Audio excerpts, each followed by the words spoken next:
నేడు మృగశిర కార్తె సందర్భంగా చిన్న శంకరంపేట మండలంలోని వివిధ గ్రామాల్లోని చెరువులలో చేపలను పట్టి విక్రయించారు. నేటి నుండి మృగశిర కార్తె ప్రారంభమవుతున్న సందర్భంగా ఈ రోజు ప్రతి ఒక్కరూ చేపలు తినడం జరుగుతుంది. అదేవిధంగా ఈ కార్తె ప్రారంభం రోజు చేప మందు వేసుకుంటే అస్తమాకు ఎంతో దోహదపడుతుంది. నేడు చేపలు తింటే ఆరోగ్యం బాగుంటుందని ప్రజల నమ్మకం. దీంతో గ్రామాల్లో చేపలకు గిరాకీ పెరిగింది. పలు చోట్ల చేపలు దొరకక ప్రజలు ఇబ్బందులు పడ్డారు.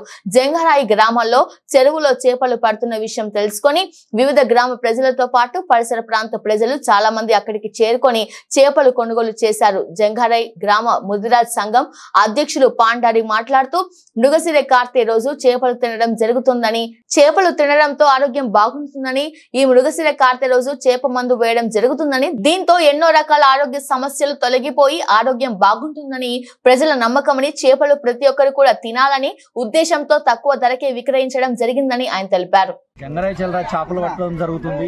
మిరుగానికి ఈ రోజు ఈ మిరుగంకు చేపల మందు కూడా వేస్తున్నాము.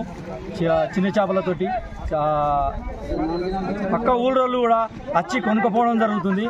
పక్క ఊళ్ళోళ్ళు ఈ ఊరోళ్ళు సరిపోను మేము చేపల ఇవ్వడం జరుగుతుంది. అందరికీ నిమ్మలంగా యథార్థంగా చేపలు ఇస్తాము. అందరూ కొంచెము దయచేసి శబ్దం చేయకుండా అందరూ తీసుకొని మంచిగా వెళ్ళిపోవాలని మేము కోరుతున్నాము. నిర్గమ నాడు చేపలు తినడము ఆనవాయిగం నుంచి అప్పటి నుంచి తినుడు జరుగుతున్నది కాబట్టి దానితో మేము ఈరోజు నిర్గమ నాడు చేపలు తింటే మంచిదని అందరికీ చెప్పడం జరుగుతుంది. అదే ఆనవాయిగంతో మేము అమ్ముతున్నాము. అదే రకంగా మంచిగా అందరూ తినాలి, అందరికీ ఆరోగ్యంగా ఉంటుంది, అందరూ మంచిగా ఉంటారు. అదే దాన్ని బట్టి మేము ఇవ్వడం జరుగుతుంది.